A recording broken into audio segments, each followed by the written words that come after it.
Hey, what's up, everybody? Good morning. Good morning. I'm doing a special stream today on my birthday.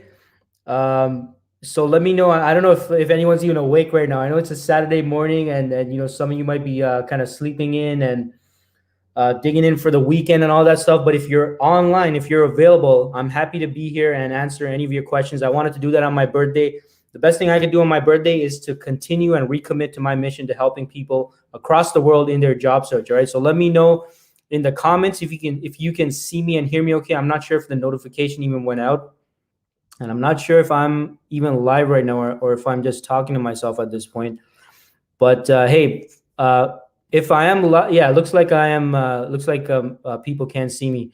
Hey, thanks so much. Appreciate it. Really appreciate that. Ashley, thanks so much. Appreciate the wishes.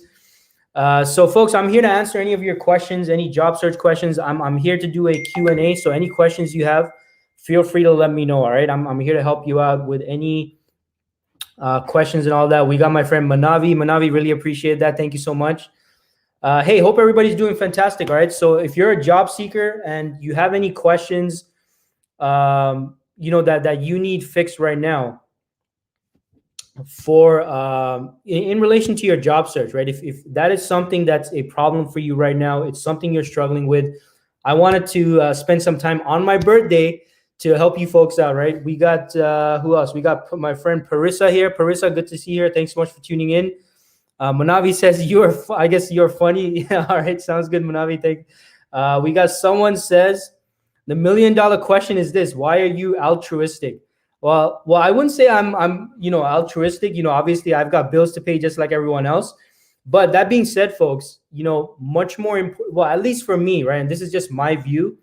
More important than the day I was born is the day that I discovered my purpose and my mission, right? So that's why it's important for me. Even though it's my birthday, I know I'm supposed to be celebrating and stuff like that early in the morning, but I wanted to give back and help you folks out there with your job search. That's my purpose. That's my mission.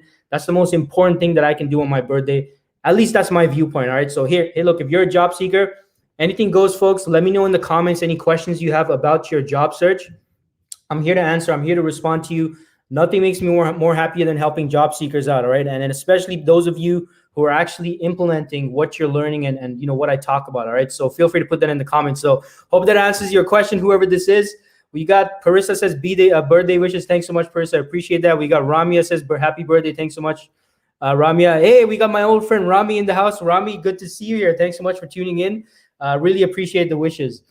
So, hey, appreciate the wishes. But look, if you're a job seeker, let me drop in the comments any job search advice you need, any help you need. I'm here to help you out with any job search related tips that you folks need in your job search. Right. So feel free to put that in the comments. I've got to go live on Instagram as well. So people on Instagram can take advantage of this too. Hey, what's up? Shout out to everyone on Instagram. Just doing a special live birthday stream on my birthday. I wanted to help you folks out there who might be job searching right now. You're experiencing hurdles, barriers, issues, struggles in your job search, whatever it is. Feel free to let me know in the comments. All right. So happy to help you folks out there in your job search. So feel free to put in any questions you have job search related in the comments. All right. I see my friend Tage on Instagram. Hey, good to see you, buddy. Thanks so much for tuning in. I appreciate the wishes. Hope you're doing fantastic and killing things at your end as well. Appreciate that. All right, so we got a question here from, let's see. So Yash has a question here. So Yash on LinkedIn says, how to be confident in an interview. So this is a great question, right? Because again, I've been asked this so many times from people, from job seekers. And look, Yash, there's many aspects to being confident at your job interviews, but I'll kind of stick to, I guess, 2 or 3 main things, right? Now, the first thing, Yash, is I guess I would divide the first thing into 2 components. All right. The first thing is how much you know about how strong you are in communicating your value and what you bring to the table. And that is the first thing. Like, you have to be able to communicate, and you got to be able to confidently communicate what you can provide to organizations. All right. Because the fact is, folks, any organization that's hiring, right, whatever industry, it doesn't matter. And I don't care what your skill set is, what your field is, whatever industry an organization is hiring for, they're looking to hire someone so that they can get the help needed to achieve some set of business outcomes, right? Organizations, folks, are not hiring just for the heck of it. They're not throwing money out there, at least in most cases. All right. I'm talking about most cases. They're looking to get a return, right? So Yash, what your task is, like, in order for you to be confident to communicate how you can deliver whatever those outcomes are, you need to be able to confidently communicate yourself, Rash, right? Like, what value you bring to the table, what problems can you solve, what are some previous success stories, Yash, that you bring to the table that you achieve for other organizations. Now, and by the way, for those of you tuning in, maybe you're a new graduate and you're wondering, Dean, I don't have work experience, I have not provided value. Well, in that case, you got to leverage your academic experience, right? From your school, from your university, from your college, whatever it is. You got to be able to communicate that and bring that to the table. And that's going to, again, help you build up that confidence. Now, the other component, Yash, the second component is how strong your understanding is of the organization's project, right? Their project, whatever challenges they're facing, whatever pain points they're facing. The stronger your understanding of this, the better able you are to communicate how you can help them out, right? Whatever the issue is at their end. And this is where at the interview itself, Yash, you got to be prepared to ask your own questions so you can better understand their situation, right? Now, the other final thing is you got to understand that at the interview, you are the expert. You are the expert, all right? And I don't care what level of the organization the person you're meeting with is. Maybe it's someone at the manager level, VP, director, C-level, whatever it is. If they had the ability to solve the problem, they would have done it themselves. But the reason you're sitting in front of them, Yash, is because they consider you to be the potential expert. Notice I said potential, because you do have to prove that you are the expert, right? And that would be the third point. Now, the fourth thing, Yash, is you have to be well prepared for the interview. That means you got to go in confident. You got to be ready to speak about each and every one of your projects that are listed on your resume. And you got to be able to deliver that communication in a confident manner as well. And that confidence comes from, well, of course, from knowing your stuff. Like, you are, again, going back to what I said about being the expert. When you know your stuff, you should be able to deliver that information confidently, right? But the other thing is based on all of your achievements, all of your success stories, all of your wins. This should help you add to your confidence. And look, something I always tell a lot of people, Yash, is, go through all of those previous wins, right? If you won awards, you've won trophies, you've gotten recommendation letters, you've gotten all these success stories from your previous managers and all these individuals that have depended on you in the past. That's going to remind you of the type of value that you bring to the table, Yash. All right. So, there's many aspects, Yash, to getting that confidence. And then, of course, another thing, folks, is the more conversations you have, the more interviews you go for, the more it increases your level of confidence. Because then, the more interviews you go for, you start realizing certain things that are in common at most of your interviews. And you're going to see that, hey, most interviews are pretty much the same. So I hope those tips help, Yash. Great question there, and hope that advice helped. We got no questions on Instagram yet. So we got Manavi here. So Manavi, shout out to Manavi. Hope you're doing great, Manavi. Manavi says, I'm torn apart between full-time versus contract opportunities. Trying to understand, is the market stable enough to leave a full-time and join the contract as a tech recruiter? Okay, so great question, Manavi. Now, in order for me to respond to this question, I would say it does depend on a number of factors, right? And that does depend also on the context of the position, right? So on one hand, what Manavi is saying is, look, should I consider the full-time opportunities, or should I consider the contract opportunity? Now, Manavi, my assumption here, just by the fact that you're asking this question, what this tells me is that there's something very compelling about this contract position, all right? Something is making you feel like, okay, should I even risk losing a full-time job to consider this contract opportunity? So that in itself tells me this might be a very enticing position. So you have to decide, Manavi. And folks, this is my advice to anyone out there who's considering any two opportunities, not just full-time versus contract, but maybe you have multiple offers on the table, right? Whatever your situation is. Something very simple that I always advise people to do is, look, take out a sheet of paper, draw a line down the middle, and for each of these positions, the full-time position in your case, the full-time position, Manavi, versus the contract, write out all of the pluses and minuses, all right? Now, I know that there might be some hesitation when you're leaving a full-time role. You're like, oh my God, it's a full-time position. It's got stability. It's got this, it's got that. And yeah, to a certain degree, that is true. But on the other hand, you got some great contract opportunities out there, because if these are great contract opportunities and it's providing you with ammunition to be where you want to be in your career, it's providing you an opportunity to I don't know, maybe learn new things, pick up new maybe recruit on new positions. In your case, Manavi, like for example, if I was a recruiter and let's say I'm in a full-time position and there's a great contract opportunity out there, but it's a contract opportunity that allows me to recruit in a new space, then guess what? Maybe the risk might be worth it, because I'm thinking, hey, I'm going to be able to get myself exposed to completely new industries, completely new roles, and that's going to make me more attractive as a potential recruitment candidate in the future as I grow my career in recruitment. So Manavi, I know no simple answer there, but you got to weigh the pluses and the minuses, Manavi. That would be my suggestion. So again, take out a sheet of paper, and for each of those, your current full, I don't know if it's a current full-time role, but for the full-time role versus the contract role, you got to write out the pluses and the minuses. All right. So whichever one has the most pluses, where the risk becomes worth it, then I would say that would probably be the direction you want to take. All right. So hey, hope that helps, Manavi. Hope you're doing fantastic.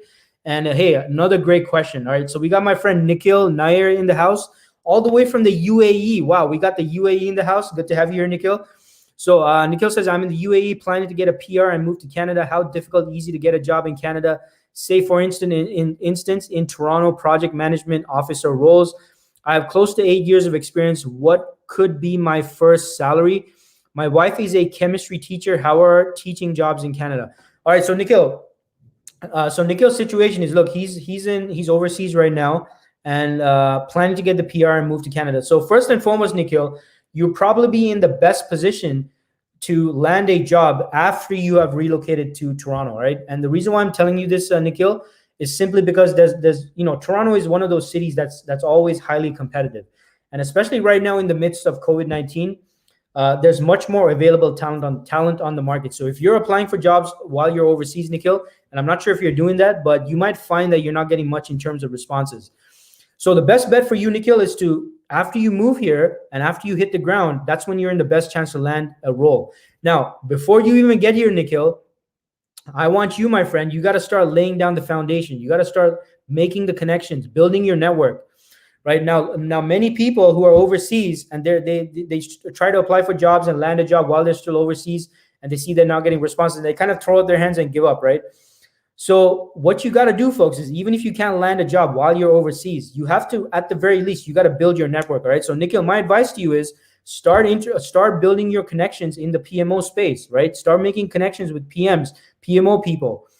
Start maybe researching groups here in Toronto that are focused on PMO, right? You got to start building the relationships, building the connections, and start making yourself known before you even come here, Nikhil, right? So that is what you got to be doing. So lay the groundwork before you land over here. And yeah, in terms of opportunities over here, Nikhil, there's tons of opportunities in the PMO space and for PMs in general, and PMOs. So it's and especially in the most popular sectors right here in Toronto, which is finance, banking, those sectors, government, public sector. There's a ton of opportunities in the PMO space, and just so many opportunities here in Toronto. So you're definitely coming to the right city. Now, in terms of whether or not you can land a job as soon as you get here, I mean, everybody asks me this question, right, Dean? How soon can I realistically land a job after landing in Toronto? And the response to that, folks, is it depends on you. It depends on you as an individual. Now, as a recruiter, I have placed people who have come to Canada within 2 weeks. Like I've helped them find jobs and all that stuff. And then there's other people who come to Canada, and unfortunately they spend months and years and all that stuff. Now, definitely currently, as a result of COVID-19, this is a new kind of a thing thrown into the mix, another barrier, so to speak. But it still depends on you, folks. So how much effort you put in, how well you communicate and articulate what you bring to the table, your value, that is dependent on you, right? No matter you're working with the best recruiter in the world, the best career coach, the best job search coach, you got yourself an interview in front of, Google, RBC, TD Bank, the federal government of Ontario, of Canada. It doesn't matter. If you are not able to communicate and articulate yourself effectively, Nikhil, if you're not putting in the time and the effort to your job search, you're not going to see the results as quickly. So kind of the long response short there, Nikhil, it depends on you. It depends on how much effort you put into your job search. It depends on how strong your network is. It depends on how well you can articulate your value that you bring to the table, right? So ultimately, folks, it is up to the job seeker. It depends on the job seeker and how much effort they're putting into their job search, which really makes the difference, right? And that is pretty much the case. And the other question Nikhil asks is, my wife is a chemistry teacher. How are teaching jobs in Canada? Yeah, Nikhil, unfortunately, my friend, I'm not too familiar with the teaching space, and I'm not too familiar definitely with the chemistry. Like if there's jobs in for teaching chemistry, I'm not sure about that. But if anyone watching this, if you're someone in Toronto, you're someone aware of the education space, and especially whether there might be opportunities for Nikhil's wife, hey, do me a favor and connect with Nikhil and see if you can help him out with that information. All right, I'll always appreciate that. And look, folks, this is an opportunity for all of you to connect with each other, right? It's a networking opportunity, so introduce yourself in the comments as well. Hope that helps, Nikhil. Thanks so much. Great question there. Yash says, thank you so much for all your suggestions. It helps me a lot. Hey, no worries, Yash. Hope it helps. And most importantly, Yash, implement it, right? Implement, take action, execute. That's the important part. Hey, we got Megan in the house, my friend Megan. Hey, thanks so much, Megan. Appreciate that. Hope you're doing fantastic. Hope you're doing great. Hope you're killing it. I'm sure you are. And I hope you're keeping safe. All right. Thanks so much. Great to hear from you. We got Manavi says, thank you. That really helped. Hey, no worries, Manavi. We got a question here from someone who says, I have completed my master's in University of Windsor in mechanical engineering. I'm currently in Windsor. Should I move to Toronto, or should I stay in Windsor and search a job from Windsor itself? All right, so this is a great question. Now to this person, and sorry, I'm not sure what your name is because it doesn't show the name for some reason. But to this person, right now, had you asked me this question prior to COVID-19, I would have said, yeah, it might be better for you to either not mention that you're in Windsor on your resume, or actually find a way to relocate to Toronto, right? But here's the thing, folks. Right now, if you're in Canada, if you're in, well, I'm gonna focus on Toronto. But the fact is, like most jobs, most opportunities, and I do understand you're in mechanical engineering, so I'm not sure if this might be applicable, but most jobs, I mean, there are for the most part operating remotely, right? So if that is applicable, and I've mostly been recruiting in IT to whoever asked this, so I'm not too familiar with mechanical engineering. I'm not sure if mechanical engineering is something you can do remotely, but if that's the case, your location should not matter as long as you're right here in the same country or city or whatnot. But if not, what I would suggest to this person is you don't necessarily have to relocate from Windsor, because I know that's an investment of time, effort, and all that stuff as well. But what I would suggest is just don't mention that you're in Windsor on your resume. Like, don't there's no need for you to mention your location, your address on your resume, because in some cases, unfortunately, like let's say your field, mechanical engineering, it does require people to be on site, and you apply to a company that's in Toronto. They're going to go over your resume and they're going to stop right at where it says Windsor. You're located in Windsor. And they're going to be like, hey, this person's too far off. They're not going to be able to commute here. They're going to start making all sorts of assumptions, which you don't want to do. All right. So my advice is, no need for you to mention maybe the city and the location or your address on your resume. And at least then you'll get consideration. At least then the person reading your resume is going to focus on your actual skills, abilities, knowledge, expertise, and what you bring to the table. All right. So that would be my advice to you. Hope that helps. A great question there again. We got Nikhil says, thanks a lot, Dean. Really appreciate it. Hey, no worries, Nikhil. Nikhil, if we're not connected, make sure you connect with me. I love to connect with you and have you in my network. So if you go to my profile, Nikhil, you'll see follow. But if you next to the follow, there should be an arrow in a drop-down menu, and select connect. And I want you to connect with me because, hey, maybe I can help you out with PMO roles in the future, right? So make sure you connect with me, Nikhil. I'd love to have you in my network if we're not connected already. We got my friend Richard Rosner in the house, the staffing shark. Folks, you got to make sure you follow this guy. Like, he talks mostly about recruiting stuff, but the energy this guy brings to the table, it's just amazing. Richard, shout out to Richard. Thanks so much for tuning in, Richard. Richard, I did send you an email with a link to my calendar, so we can figure out a time to have a chat. Folks, I'm looking to invite Richard as a guest on one of my future live streams. So make sure you look out for that. I'm going to have Richard talk about things from a recruiter standpoint. All right. So I'm a recruiter. Richard's the recruiter. We're going to do the whole recruiter talk thing. We're going to let you know things from a recruiter's perspective. All right. So I'm hoping to get you on the show soon, Richard. I sent you an email. I responded to your email with a link to my calendar. Let's figure out a time to talk, my friend. Love to have you on the show sometime soon. We got Sachin here. Says many happy returns of the day, DK. Hey, I appreciate that, Sachin. Really appreciate that. So looks like that's all the questions today. All right. So looks like there's no more questions from you folks. So before I end the stream, and by the way, if you do have any other job search questions, feel free to put it in the comments. I'm happy to answer any questions you folks have. But just wanted to leave you with a little My message to you folks, right, on your birthday, folks, is this, all right? It's all about being proactive, folks, all right? If you're a job seeker, right now, and look, I'm not trying to freak you folks out, right? I'm not trying to freak you out, but hey, if you tune into, you follow your boy Dean, Dean always keeps it real, right? Right now, folks, although the numbers might not be in your favor, right? When I talk about the numbers, I'm talking about when you're applying for roles, you're applying for jobs, you're sending out your resume out there, you're putting in the work, you're putting in the efforts, and you're not getting those responses. The numbers might not be in your favor right now, but that does not mean you should give up. All right. Do not give up. Do not give up on yourself. Do not doubt yourself. All right. The problem is not you. The problem is not that you lack talent, that you lack intelligence, that you lack ability, that you lack potential. That is not the issue, folks. It simply means that you need to make certain adjustments in your strategy. All right. So do not give up. That's my message to you on my birthday is do not give up. All right. Dean is telling you, do not give up. Now's the time for you to dig your heels in, keep pushing through, assess your outcomes, right? Ultimately, it comes to results and outcomes. So if you're doing something in your job search, it's not getting you results. You gotta now step back, right? Do not start, thinking negatively and stuff like that. It just means you gotta take a step back and look at assess your strategy, right? And I talk about this all the time. There are 4 very important metrics all of you folks need to be following in your job search that you need to be keeping track of. Metric number 1 is number of applications you're putting out, right? How many applications are you putting out? Metric number 2 is how many of those applications have converted into pre-screens, right? How many pre-screens or responses have you gotten as a result of those applications? Metric number 3 is how many of those pre-screens, initial conversations, have converted into actual interviews, right? That's metric number 3. And metric number 4 is, and this is the royal where the gold is of course, how many of those interviews converted into final offers? Keep track of these 4 metrics, folks, and it's not going to give you an answer. It's not the golden goose or anything like that, but this will allow you to visually see where the problems are, where the barrier is, where the block is in your job search. This will allow you to figure that out. It's going to let you visually see. And I'll give you an example, right? Now, let's say you submitted, let's say in the past month, all right? I'm just going to use 100 as an example because 100 is an easy number to work with.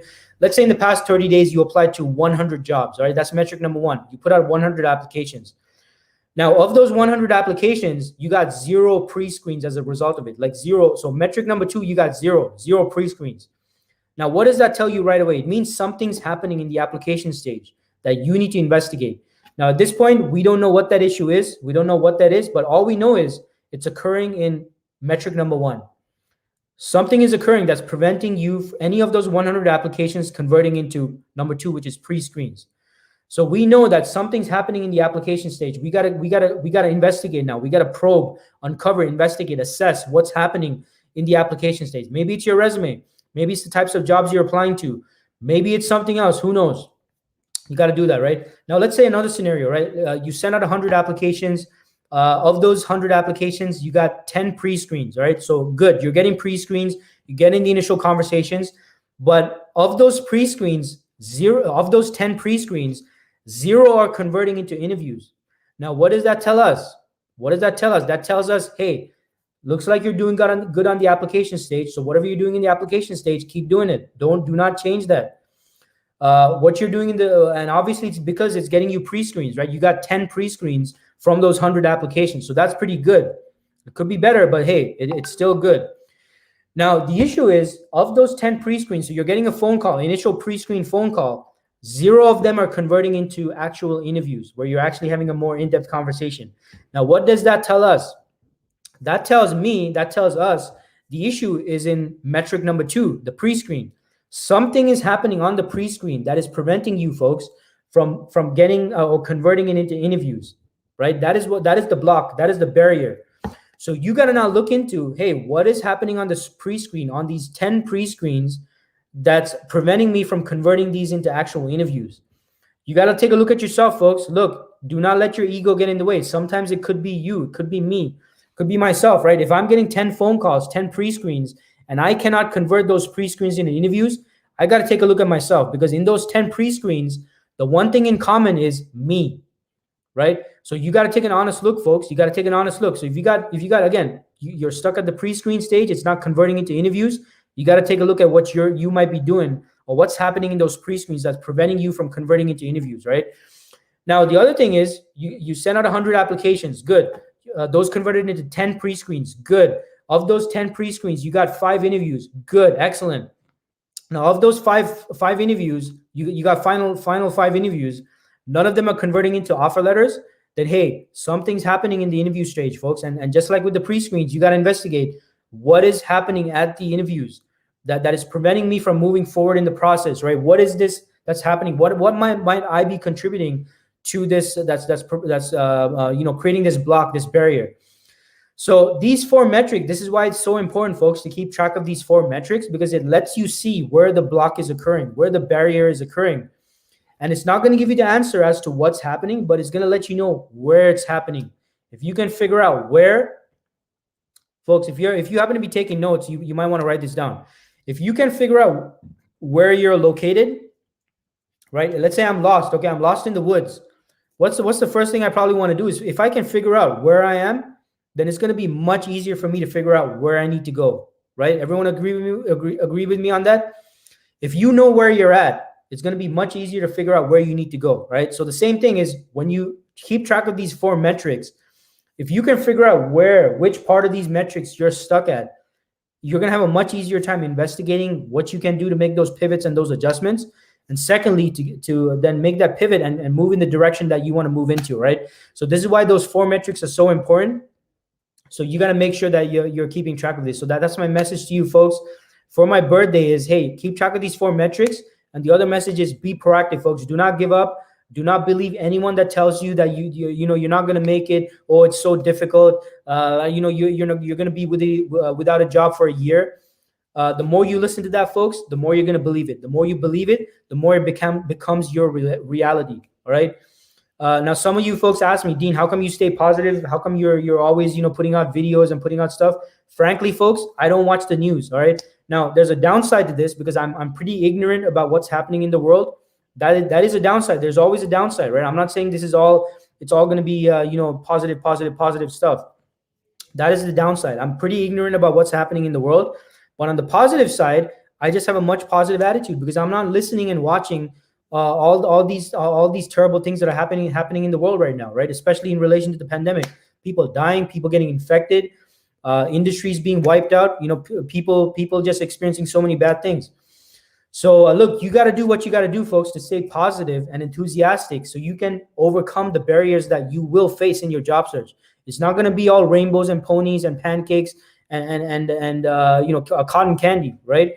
You are going to come across bumps on the road, but that does not mean you give up. The human race, the essence of the human race is our ability to overcome all of these,